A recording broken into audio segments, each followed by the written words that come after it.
길을 가던 나그네가 어느 날은 저물고 비가 내려 외딴 오두막집에서 하룻밤 묵게 되었다. 그런데 단칸방뿐인 그 집에서는 시집을 가지 않은 시누이와 과부 올케 두 여자만 살고 있었다. 방이 하나뿐이어서 처음에는 부엌 바닥에다 재워주는 것만도 고마웠으나 춥기도 하고 해서 나그네는 차츰 생각이 달라졌다. 나그네는 꾀를 내 자꾸 큰 기침을 해대며 끙끙 앓는 소리를 냈다. 그러자 시누이가 저 나그네가 딱하니 방에 들어오게 해서 은목에서라도 재우도록 하지요. 하고 청하여 올케가 나그네를 방으로 들였다.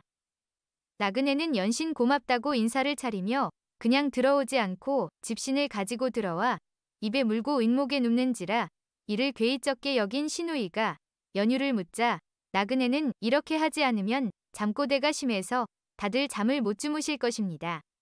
하고 대답한 후 피로한 듯 금세 코를 골며 깊은 잠에 골아 떨어졌다. 그러자 궁금해진 시누이와 올케가 나그네의 입에서 살그머니 집신을 빼어낸 후 아랫목으로 재빨리 내려와 이불을 덮고 눕는 순간 나그네가 갑자기 참 저 여자 좀 데리고 잤으면 좋겠다.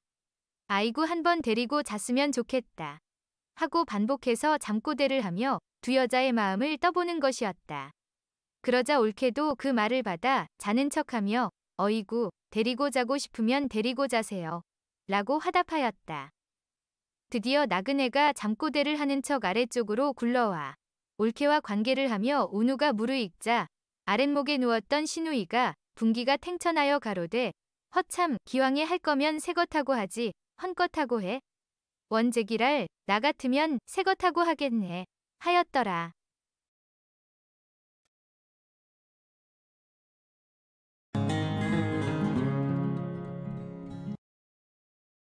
소년, 장년, 노인이 함께 동행하다가 남편이 출타한 어떤 총가에서 자게 되었다.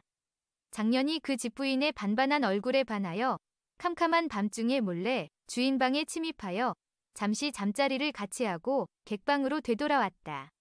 다음날 새벽에 귀가한 남편은 행동이 수상한 아내를 다그쳐 간통 사실을 자백받았으나 누구와 간통하였는지 알 수가 없어 새 나그네를 모두 관가에 고발하였다. 그런데 사또 또한 진범을 가려내지 못하고 퇴청하여 자기 부인에게 상의하자 부인은 그런 일이 뭐 그렇게 어렵습니까? 내일은 그 여인에게 이렇게 물어보십시오. 몸을 섞을 때에 송곳으로 찌르는 것 같더냐? 쇠망치로 내리치는 것 같더냐? 아니면 삶은 가지가 들어오는 것 같더냐? 하고 물으시면 될 것입니다. 그러자 사또가 그것으로서 어떻게 진범을 구별할 수 있소? 하고 물었다. 이에 부인이 대답하였다. 만약 송곳으로 찌르는 것 같았으면 소년이고 쇠망치로 치는 것 같았으면 장년이여. 삶은 가지를 들이미는 것 같았으면 반드시 노인일 것입니다. 다음날 사또가 간통한 여인에게 그 말대로 물으니 여인의 대답이 쇠망치로 치는 것 같았습니다. 하고 대답하였다. 그리하여 장년 나그네를 엄하게 신문하여 자백을 받아냈다.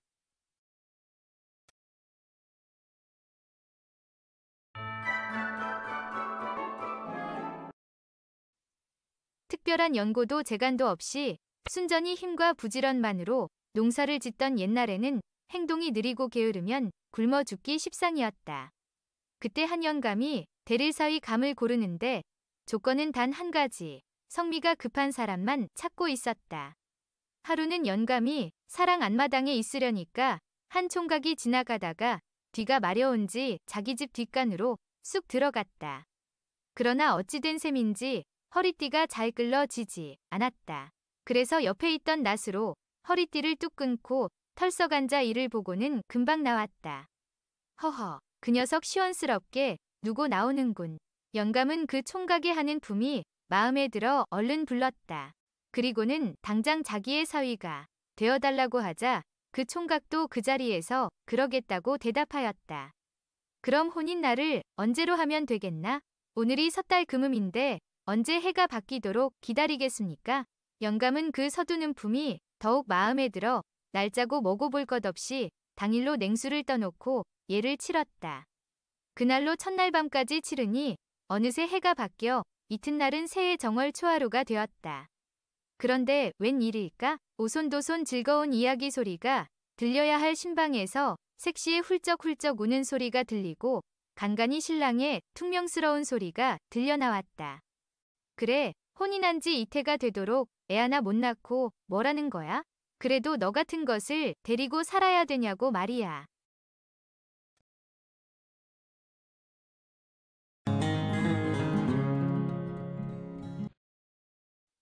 보부군에 박시성을 가진 한 교생이 있었는데 얼굴이 너무 추하게 생겨 사람들이 접근을 피할 정도였다. 한편 그 고을에는 얼굴이 예쁘고 가무에도 뛰어난 만원홍이란 유명한 기생 하나가 있었다. 이 교생은 얼굴이 너무 못생겨 만원홍뿐만 아니라 모든 기생들이 곁에 오길 피하니 몹시 화가 나서 이렇게 생각했다. 내 무슨 방법을 써서라도 가장 예쁘다는 저 만원홍을 기어이 한번 정복하고야 말 것이다. 하면서 호시탐탐 기회를 엿보고 있었다. 그런데 마침내 기회가 찾아왔으니 만원홍이 학질에 걸려 온갖 약을 다 써보았으나 낫지 않고 근 반년이나 앓고 있다는 것이었다. 이 소문을 전해 들은 교생은 기뻐하면서 오랫동안 생각해둔 술책을 써먹기로 마음먹었다. 그리하여 어느 하루 친구들이 모인 자리에 가서 이야기했다. 난 말일세 별다른 재주는 없지만 학질 하나만은 확실히 고칠 수 있다네. 그것만은 내 장담할 수 있지. 이렇게 자랑삼아 말하자 친구들은 위아해하면서도 다른 사람들과 얘기할 때 그 말을 전하니 어느새 고을에 널리 퍼져 기생들의 귀에까지 들어가게 되었다. 이에 만원홍 또한 그 소문을 듣고 기뻐하면서 교생을 찾아왔다. 소문에 듣자 하니 학질을 잘 고친다고 하시더군요. 소녀 학질에 걸린 지 반년이나 되었건만 영험한 의원들도 고치질 못했습니다. 그 소문이 사실이라면 소녀의 학질 좀 고쳐주십시오. 소문이야 틀린 바가 없소만 방법이 까다로워 낭자에게는 실시하기 어렵고 치료하는 동안 참기도 어려우니 사양하겠소. 이렇게 슬그머니 꽁무니를 빼니 기생은 몸이 달아 애걸하는 것이었다. 그러자 교생은 말했다. 정 그렇다면 한번 시도해보겠소. 3. 사척쯤 되는 대막대기 양끝에 구멍을 뚫고 그 구멍에 한 척 길이쯤 되는 삶은 삼으로 꼰 노끈을 메어가지고 내일 새벽 어느 산속 성황당 앞으로 오면 내 치료해 주도록 하겠소. 교생은 이렇게 일러주고 기생을 돌려보냈다.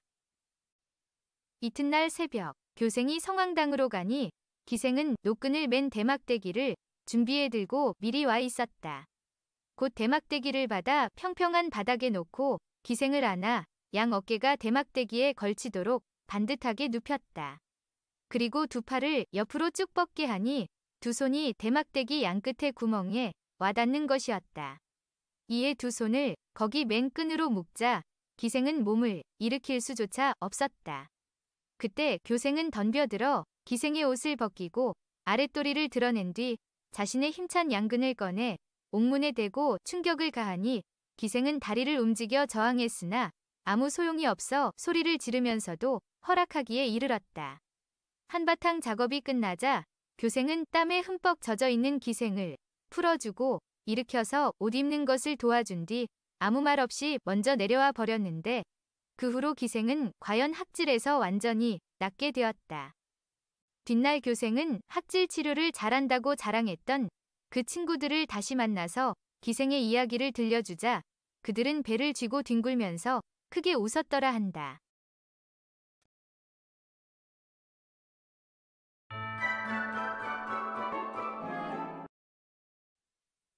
짓궂은 행동을 잘하는 한 총각이 있었다. 하루는 이웃에 혼자 사는 젊은 과부를 만나니 희롱해보고 싶은 충동을 느껴 슬그머니 말을 걸었다. 여인의 음욕이 남자의 성욕보다 2배는 강합니다. 무슨 소리냐? 남자의 음탕한 욕망이 여자보다 몇 배는 더 강하니 항상 여자를 충동질해서 문제가 생기는 것이니라. 이렇게 과부가 화를 내면서 반박하자 총각도 일부러 약을 올리면서 그렇지 않다고 우겨 서로의 주장을 굽히지 않으니 결판이 나지 않았다. 이에 총각이 다음과 같이 제의했다. 이렇게 서로 우겨서는 결판이 나지 않을 것 같으니 제가 한 가지 제의를 하겠습니다. 지금 저와 몸을 합쳐 교합행위를 하면서 실험해보고 그 결과로 결정함이 어떻겠는지요? 그래, 좋도록 해라. 내 얼마든지 증명해 보여줄 수 있느니라. 이에 총각은 자신의 계책이 성공했다는 생각에 속으로 기뻐하면서 다시 이렇게 제위했다. 예, 좋습니다. 그렇게 서로 몸을 합쳐 운동을 하면서 어떤 구절을 계속 외워 끝까지 틀리지 않는 쪽이 이기는 것으로 하겠습니다. 이러고서 총각은 그 구절을 정했다. 곧 자신은 어모장군 용량이 부사직이란 말을, 그리고 과부는 한강변 암소목 방울소리 딸랑딸랑이라는 말을 외우기로 결정했다. 그리하여 총각은 과부를 눕히고 몸을 합쳐 연장을 집어넣고는 천천히 장난치듯 운동을 전개하면서 약속한 말을 틀리지 않게 외우니 과부 역시 처음에는 자신 있게 그대로 잘 외웠다. 그런데 총각이 점점 속도를 빨리 하면서 심하게 몸을 흔들어 감흥이 일도록 충동을 하니 과부는 감정이 고조되면서 스스로 몸을 흔들어 열을 올리다가 그만 앞에 말은 빼먹고 딸랑딸랑 딸랑딸랑 하는 외마디 소리만 계속 반복하기에 이르렀다. 그러자 이를 내려다보고 있던 총각이 웃으면서 그 외 한강변 암소는 어디 가고 딸랑딸랑만 하는 겁니까? 라고 놀려주니 과부는 마침내 소 울음소리를 내면서 왈칵 눈물을 쏟았더라 한다.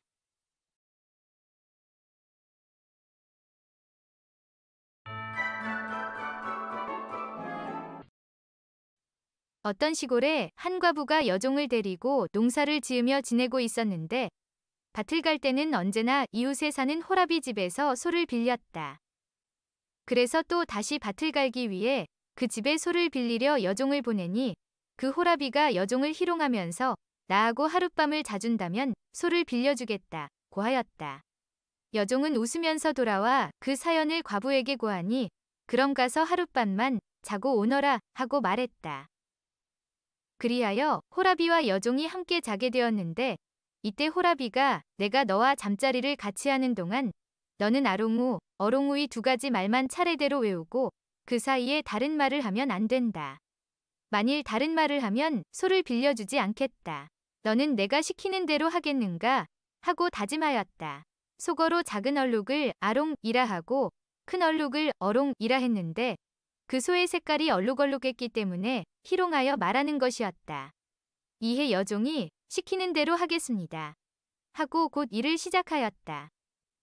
처음에는 여종이 시키는 대로 하여 호라비의 약물이 들어오면 아롱우라 말하고 나가면 어롱우라고 하였다.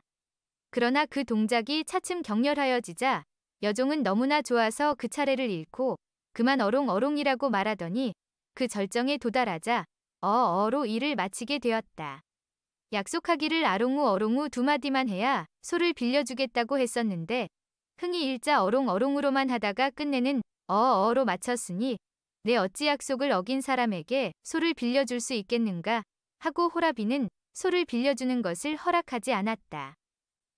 과부가 이 말을 듣고 여종을 책망하면서 그 두 가지의 말이 무엇이 그렇게 하기 어렵단 말이냐. 약속을 어겨 소를 빌리지 못했으니 나 이제 어떻게 농사를 짓는단 말이냐 하고 스스로 호라비를 청하여 마침내 같은 약속을 한 뒤 그와 잠자리를 같이 하게 되었다. 과부도 처음에는 아롱우 어롱우라고 두 가지 말을 차례대로 하였으나 수십 회의 아롱우 어롱우가 계속되는 동안 운우가 극치에 달하게 되자 마침내 참을 수가 없어 과부 또한 아롱아롱 하더니 마침내 뒤에 가서는 알알알 하고 끝을 마쳤다. 이에 소주인인 호라비는 당신도 약속을 지키지 못했으니 어찌 소를 빌려줄 수 있겠소? 하고 굳게 거절하였다 한다.